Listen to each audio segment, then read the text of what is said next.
All right.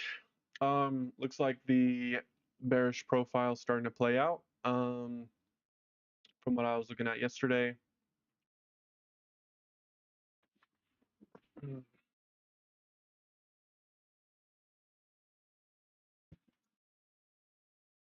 Let's start with the Russell. Interestingly, we finally created a bullish displacement only to completely rebalance it and actually break the low. So this is a balanced bearish price range in a way. So yeah, I'd be looking for shorts up into here. Don't like it if it just comes shallow. I'd want it into a premium, but not sure if that's even gonna happen. Really don't see that as a strong possibility. But if we get it, yeah, it'd be awesome. If it came all the way back up here, we have these relative equal highs. Would be cool if we came all the way back up and above here, but I also don't think that that's likely or probable or whatever. So yeah, still looking for a short here. We barely broke these relative equal lows. Just manufacturing more liquidity here. Maybe we come higher and then lower. Kind of what I'm looking for. But we'll see with the news tomorrow and overnight sessions how those set up. NASDAQ, we had a bearish SMT with ES here while we were into this new week opening gap or the gap down. Actually, I don't know if it's a new week opening gap, but it's a gap. Missed it. Didn't think it would happen today because we were no news today. But I did peek some shorts on ES and on NASDAQ, which I'll have to dive into in a minute because there's a few nuanced details that are really interesting to go over. I'm going to remark these relative equal highs just because those might be significant. Well, actually, I think I'd rather just move it over here.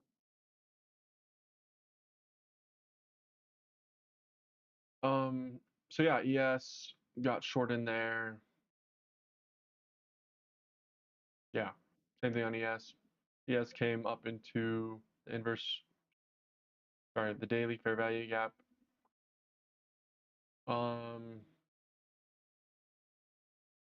No displacements on the higher time frames on the dailies, on the intraday chart, little intraday time frames. 1 hour didn't displace. The only thing we have is a 15-minute, but it didn't displace either. So it'd be pretty likely we maybe come back up here one more time, crack these highs, dig deep, or we do that, or we come up and crack these highs and then come down. But with the way the flow was looking today, I don't know about that. Seems like we're just gonna dig down until tomorrow. So just sucks with what happened today. For my trading, wasn't able to capture a giant move. Seems like it may happen overnight. Relative equal lows here. There was an SMT here, which let's just dive into that.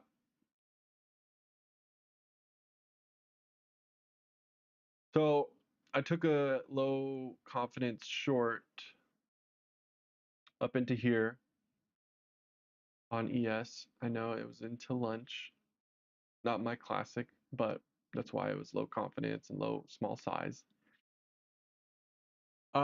But yeah, I like this area here. I need to change these charts. Let's go ES on top, NASDAQ on bottom.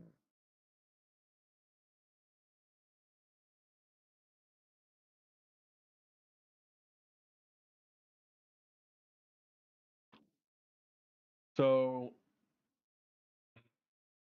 we had a bit of a weird situation here. And this is what I couldn't verbalize it or write it or figure out how to explain it. So that's what I want to do. So if you see here during the AM sell-off, this low here, we cracked on ES, we cracked the low here. So there was a little bit of an SMT there. We had a little pop, and then on NASDAQ, we took it out. On ES, we did not. We were holding that same level. So I got short, and it played out. I was expecting deeper.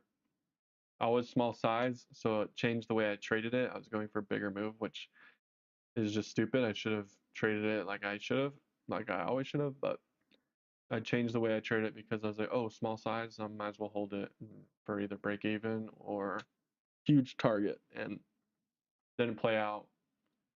Made a little profit on it that I used for my risk for my next trade. So yeah, I messed that one up. Should have taken at least 3 off, and I had 4 down into here. Did not. We had a SMT there. Clear sign to exit. Did not. Bullish price action being respected. Still didn't. So just a little lesson for me. Lessons every day.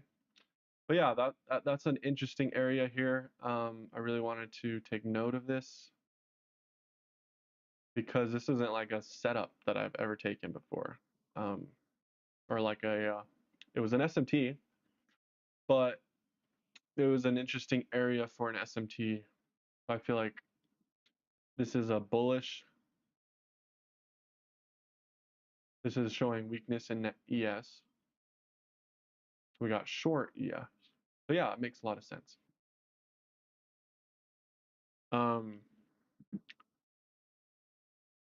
So what this is saying is ES came down weaker, even though the SMT and NASDAQ was weaker originally. So it's odd that ES broke this low before NASDAQ. We come up, and then we come down, still don't crack it. We come back up, and then we crack it. So we come up, come down, so okay. Come up again. So ES continuing to show weakness here. And then NASDAQ really gets weak into this consolidation. And then we get that sell off. But yeah, ooh, what the heck just happened? I couldn't explain why this area was very interesting for me to get short. Now I can, I guess. It was a previous SMT area that we were SMTing. And there was no, like, I mean, that was a setup you could have gone short into. I don't know. It's just weird that we cracked the low here where we didn't hear. And then ES was weaker versus NASDAQ here. So just a little bit of like a rotational thing happening. And then later on in the day, when I messed that short up and I made a tiny little win when I should have made almost a full-sized winner. Then I got short NASDAQ in here. I was like, oh, SMT, but that was silly. That wasn't like a, well, we cracked the high. And so I re-entered in there on really, really small time frame. Just because ES dug so much deeper again, and I used a PDRA SMT into NASDAQ. So I held that. Then we had an SMT down here. So I started exiting, and then my runner got stopped out on this big volatility wick. Maybe I should have had my stop back at my prior stop, but I slowly was moving it. Those are relative equal highs, so that was silly. Could have had my stop there, and then at least held until this order block for bigger full target. So lesson here on these trades is to remain with my high confidence stop loss instead of adjusting it, especially if I've taken partials. or just take more partials, but don't move the stop. And then at the same time, if there's a SMT and it's really clear and really obvious, like this one, and the stronger pair is being weaker, then definitely get out. Basically, just get out of everything and maybe leave one little runner, but did not do that. So yeah, a lot of work to do on managing these trades. I'm gonna write up these significant areas and how they're interesting, and the SMT here. And then, excuse me, and then the PD array SMT. I was up in here. PD array. What it really was is the midnight, and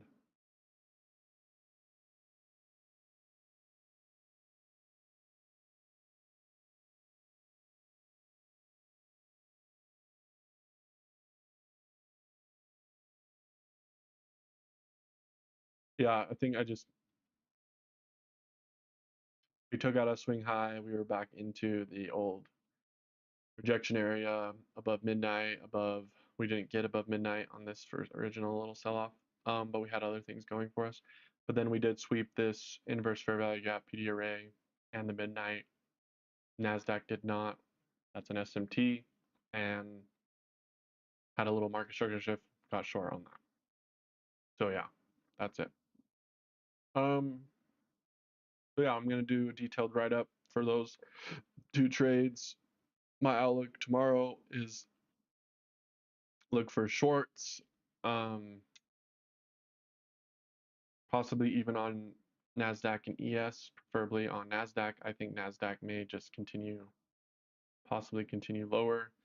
The smaller time frame price action does look more bullish, like this 15-minute. I mean, nothing in the intermediate term higher time frame, like 4 hour, 1 hour, doesn't look confirmed bearish either.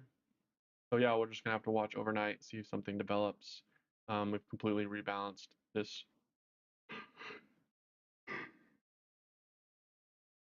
little move up, and we do have relative equal lows and relative equal highs. So I think we work this range until tomorrow. We get some sort of soup above this high. We'll see. We'll line it up with some time for sure. So yeah, that's about it.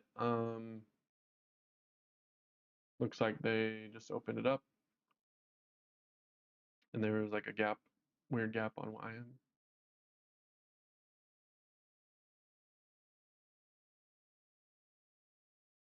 Let's look at. That's so weird.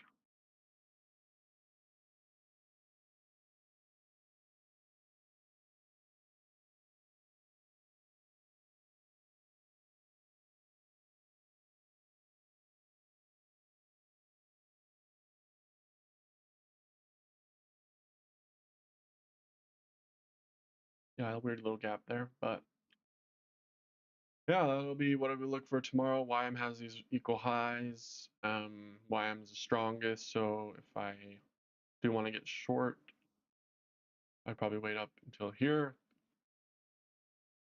But yeah, not super high confidence with shorting this because we have displaced and we continue to keep displacing. Daily displacements are all intact. NASDAQ displaced over that high. Yes, did. Doesn't mean that we won't come down. I think all we might do is rebalance this range. Maybe we take out the low. Who knows? But we'll see. Yeah, the flow was bearish. So that's the other thing. Bearish flow on Qs. Similar. We did see puts start to come down at the end of the day, and price was coming down. So makes sense. Oops. Yeah, all I have to do is do that trade write up and call it a day, and tomorrow should be a good one. News will be at 2 p.m. meeting minutes. And then we have, let me refresh this. Seems like it's not.